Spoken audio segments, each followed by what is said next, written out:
ہر شیشہ ٹوٹ جاتا ہے پتھر کی چوٹ سے، ہر شیشہ ٹوٹ جاتا ہے پتھر کی چوٹ سے، پتھر جو ٹوٹ جائے وہ شیشہ تلاش کر۔ علم وہ دولت ہے جو کبھی لٹتی نہیں، علم وہ دولت ہے جو کبھی لٹتی نہیں، خرچ کرنے سے کبھی گھٹتی نہیں۔ مچھلیاں پانی میں ذرے، خاک میں برگ و شجر، نیک عالم کو دعا دیتی ہیں ہر شام و سحر۔ ملت اسلامیہ کے جیالو، علم چاہے دنیاوی ہو یا اخروی ہو، انسان کو عزت و سربلندی عطا کرتا ہے۔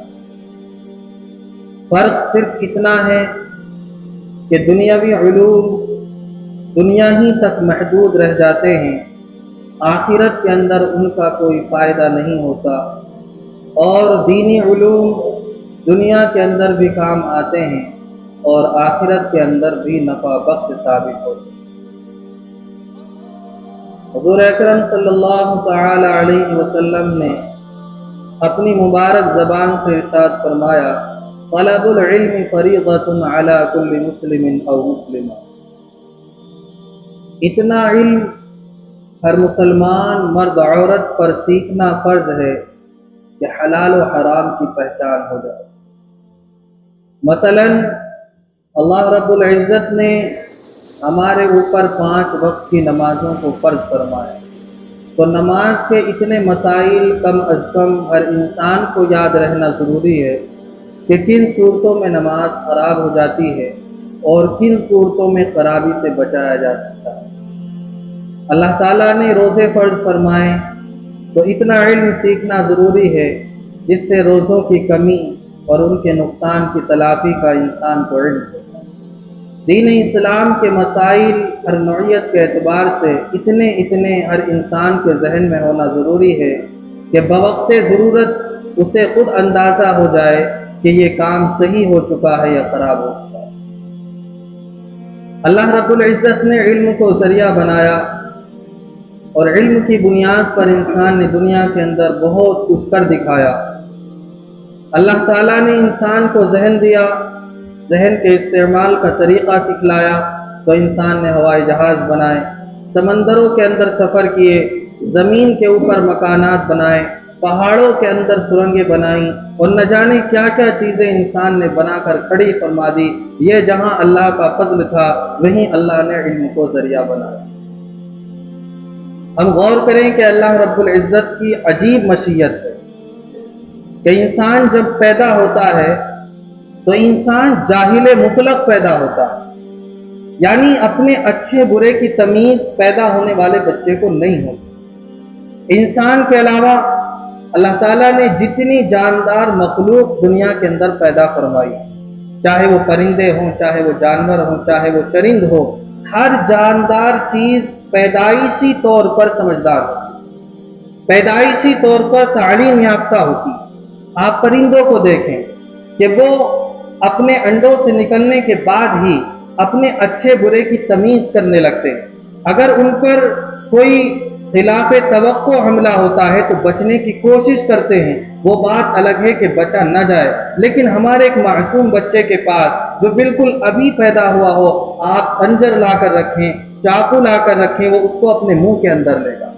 اس کے اندر اچھے برے کی تمیز نہیں ہوتی، لیکن اللہ رب العزت نے اور جانداروں کے اندر یہ صلاحیت پیدا فرمائی ہے کہ اول مرحلے سے کچھ نہ کچھ اچھے برے کی ان کو تمیز ہو، اپنے دوست اور دشمن کو سمجھتے ہیں۔ اسی مضمون کو اللہ تعالیٰ قرآن کے اندر بیان فرماتے ہیں، وَاللَّهُ أَخْرَجَكُم مِّن بُطُونِ أُمَّهَاتِكُمْ لَا تَعْلَمُونَ شَيْئًا۔ اے انسانوں، جب ہم نے تم کو تمہاری ماؤں کے رحم سے دنیا کے اندر بھیجا، لا تعلمون شیئا، تم کسی چیز کو نہیں جانتے۔ وَجَعَلَ لَكُمُ السَّمْعَ وَالْبَصَرَ وَالْفُؤَادَ، اور علم کے جو ذرائع ہیں، یعنی دیکھنے کے لیے آنکھیں، سننے کے لیے کان، دینی معلومات کو محفوظ کرنے کے لیے دل، اللہ رب العزت نے وہ چیزیں عطا فرمائی اور ان کی صلاحیتوں کو اجاگر فرمایا۔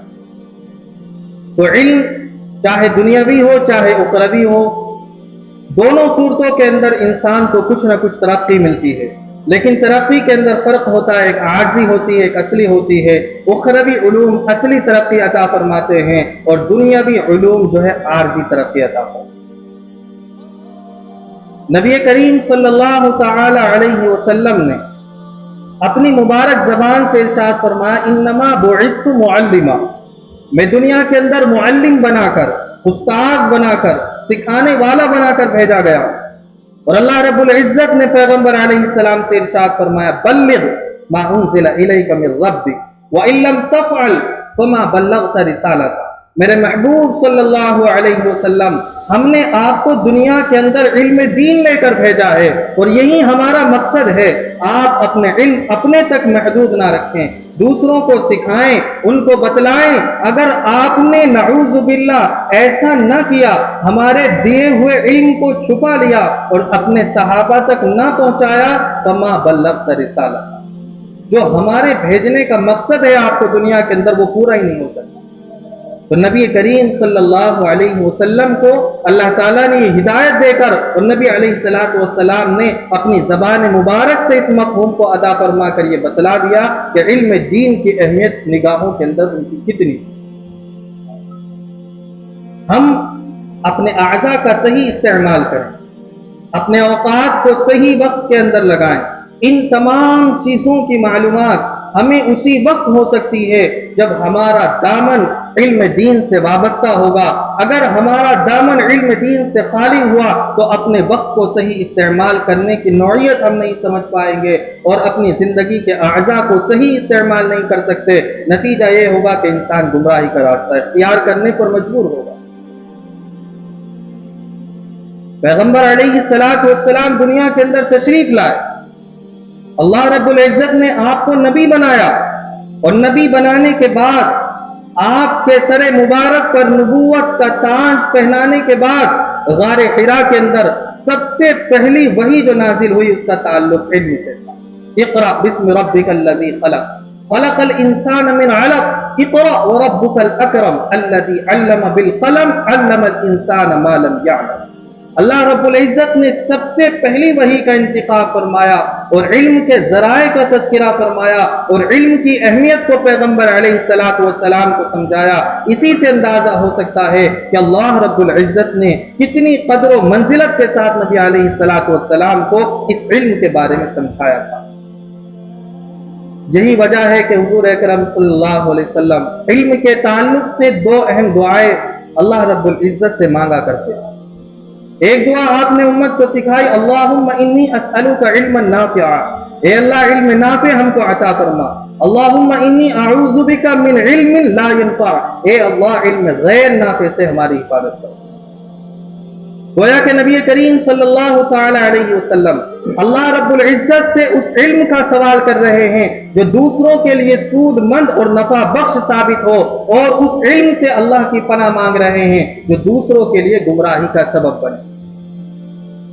علم کے لیے کوئی عمر نہیں ہوا کرتی، علم کے لیے کوئی خاندان نہیں ہوا کرتا، علم کے لیے کوئی وطن نہیں ہوا کرتا، علم کے لیے شوق ہوا کرتا ہے، اللہ کی توفیق ہوا کرتی ہے۔ کسی بھی زمانے کے اندر آپ علم حاصل کرنے کی کوشش کریں، اللہ رب العزت آپ کی محنت کے مطابق آپ کو عطا فرمائے۔ ایک فارسی کے بہت بڑے امام گزرے ہیں، ایک مرتبہ گھر کے اندر کچھ ناراضگی ہوئی، ان کی بیوی نے جو کھانے کے چمچے وغیرہ ہوتے ہیں ان کے مارے، یعنی ایک بے عزتی ہوئی گھر کے اندر۔ انہیں افسوس ہوا کہ کاش میرے پاس اگر علم دین ہوتا تو شاید یہ دن نہ دیکھنے پڑتے۔ اور آپ اپنے گھر سے نکلے اور نکلنے کے بعد جنگلوں کے اندر پہنچے اور آپ نے چاہا کہ اپنے آپ کو فنا کر دوں اور آپ نے چاہا کہ کنویں کے اندر ڈوب جاؤں، لیکن جب دیکھا کہ کنویں کے چاروں طرف جو راستے بنے ہوتے ہیں پانی کو روکنے کے لیے، وہاں پر ڈول کی وجہ سے، پانی نکالنے کی وجہ سے ایک پتھر کے اندر راستہ بن سکتا ہے، تو انہوں نے کہا جب پتھر بار بار گھسنے کی وجہ سے اپنے اندر راستہ پیدا کر سکتا ہے تو اللہ رب العزت میری زبان کو کیوں نہیں موڑ سکتا۔ 40 سال کے بعد آپ نے علم حاصل کرنا شروع کیا اور اتنے بڑے عالم بنے ہیں فارسی کے کہ آپ کی گلستان سعدی فارسی کے نام سے مشہور کتاب ہے۔ جب تک کوئی انسان مولوی نہیں بن سکتا جب تک فارسی کے اندر اس کتاب کو نہ پڑھے۔ 40 سال کے بعد علم حاصل کرنا شروع کیا اور اتنے بڑے امام بنے. اللہ رب العزت نے علم سے نوازا. جگہ جگہ قرآن کریم کے اندر اللہ رب العزت علم اور اہل علم کی تعریف بیان فرماتے اور کہتے ہیں قل هل يستوي الذين يعلمون والذين لا يعلمون. آپ لوگوں کو بتائیں کہ عالم اور جاہل برابر نہیں ہو سکتے. ويرفع الله الذين آمنوا منكم والذين اوتوا العلم درجات. کہیں اللہ تعالیٰ فرماتے ہیں مثل الذين حملوا التوراة ثم لم يحملوها كمثل الحمار يحمل اسفارا. کہ جو اپنے علم پر عمل کرتے ہیں اور جو علم کے مطابق عمل نہیں کرتے دونوں کو ایک صف میں کھڑا نہیں کیا جا سکتا. پیغمبر علیہ السلام جو دین لے کر آئے ہیں, جو شریعت لے کر آئے ہیں, ہم تک جن چیزوں کے احکامات آپ نے پہنچائے ہیں ان سے کسی انسان کو یہ غلط فہمی نہیں ہونی چاہیے کہ دین اسلام ایک محدود کر دیتا, ایک جگہ کے اندر قید کر دیتا. دنیاوی علوم پڑھنا کوئی منع نہیں ہے. ضرورت ہے کہ ہمارے اندر بڑے بڑے ڈاکٹر ہوں, ضرورت ہے کہ بڑے بڑے عہدیدار ہوں, لیکن اسی کے ساتھ ساتھ اپنے دین کا علم بھی سیکھنا ضروری ہے. کہیں ایسا نہ ہو کہ بڑی بڑی ڈگریاں ہم نے حاصل کر لی, بڑے بڑے دنیاوی عہدوں پر ہم پہنچ گئے اور باپ کا انتقال ہوا تو فاتحہ کے لیے دوسروں کے محتاج, قبر کے پاس جا کر کھڑے ہوئے اور ہونٹ ہلا کر آ گئے اور ہمیں ثواب پہنچانے کے طریقے کا نہ پتا ہو. اللہ رب العزت نے منع نہیں فرمایا. ضرورت کے وقت صحابہ نے دوسری زبانیں تک سیکھی ہیں. جب خط لکھنے کی ضرورت پیش آئی تو صحابہ نے دوسری زبان کو سیکھا. جب اللہ رب العزت نے خط پہنچانے کا ایک ذریعہ بنایا تو نبی علیہ السلام نے انگوٹھی پہنی جس کے بغیر خط قابل قبول نہیں ہوتا تھا, مہر والا خط قابل قبول سمجھا جاتا تھا. ضرورت کے وقت حضرات صحابہ نے بہت سارے علوم حاصل کی. اس لیے اس وقت کی ضرورت کے پیش نظر ہم ہر علم حاصل کریں, لیکن وہ ضرورت کے تحت ہو. لیکن اپنا دینی علم اپنی ضرورت کے تحت نہیں ہونا چاہیے, اپنے دینی تحت ہونا چاہیے کہ دنیا کے اندر بھی کام آنے والا ہے اور آخرت کے اندر بھی کام آنے والا ہے. پیغمبر علیہ السلام ارشاد فرماتے ہیں اطلب العلم من اللحد الى القبر. ماں کی گود سے قبر میں جانے تک علم حاصل کرو. یعنی تمہارے اندر یہ جذبہ ہونا چاہیے کہ جب تک زندہ رہو دین کی کوئی نہ کوئی بات تمہارے اندر آنی چاہیے. ہم سوچے کہ بچپن کا زمانہ ہی علم حاصل کرنے کا زمانہ ہوتا ہے. اگر ہماری سورہ فاتحہ یاد نہیں ہے اور ہم سورہ فاتحہ کو یاد کرنے کی کوشش کرتے ہیں ہم طالب علم ہیں. ہماری نماز کے فرض یاد نہیں ہیں, ہم ان کو یاد کرتے ہیں, ہم طالب علم ہیں. اگر ہمارے وضو کے فرائض یاد نہیں, ہم ان کو سیکھتے ہیں, ہم طالب علم ہیں. ہر انسان کو کچھ نہ کچھ ایسی چیزیں دین کی ہوں گی جو اس سے نہیں آتی ہوں گی. زندگی بھر انسان علم حاصل کرے. وما اوتیتم من العلم الا قلیل. پوری زندگی سچائی کے ساتھ علم حاصل کرے. اللہ رب العزت فرماتے الا قلیلا, بہت تھوڑا تمہیں ملے گا. اب ظاہر ہے کہ اللہ کے علم کے خزانے بہت سارے, تو جو چیز ہماری یاد نہیں ہے اسے یاد کرنے کی کوشش کرنا یہی طالب علمانہ زندگی کہلاتی ہے.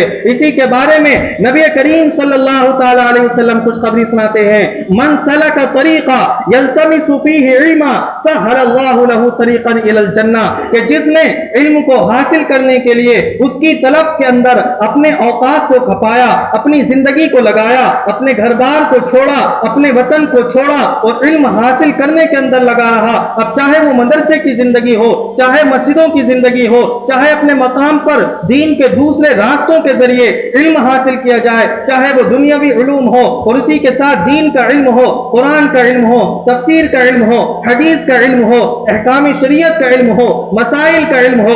جس نے علم حاصل کرنے میں اپنے وقت کو لگایا اور اسی دوران اس کا انتقال ہو جاتا ہے اور دنیا سے رخصت ہو جاتا ہے اور سچی طلب دل کے اندر ہوتی ہے, نبی علیہ السلام نے فرمایا طرق من طرق الجنہ, اس کا وہ راستہ جنت کا راستہ. فرشتے اس کے پاؤں کے نیچے اپنے پروں کو بچھاتے ہیں, راستوں کے اندر مصافحہ کرتے ہیں. نبی علیہ السلام کی اس حدیث کی بنا پر ہم سمجھے کہ اللہ رب العزت نے کوئی قید ہمارے لیے نہیں لگائی ہے. ہم سے جتنا بھی ہو سکتا ہے جو چیزیں ہماری یاد نہ ہو, اگر ہم سچی طلب کے ساتھ یاد کرنے کی کوشش کریں گے تو اللہ رب العزت اگر اس درمیان میں موت عطا فرماتے ہیں تو عالموں کی صف میں کھڑا فرماتے ہیں. کتنی ساری چیزیں ہماری ایسی ہیں جو یاد نہیں. اب آپ دیکھیں کہ علم کی بنیاد پر اللہ تعالیٰ کتنا نوازتے ہیں.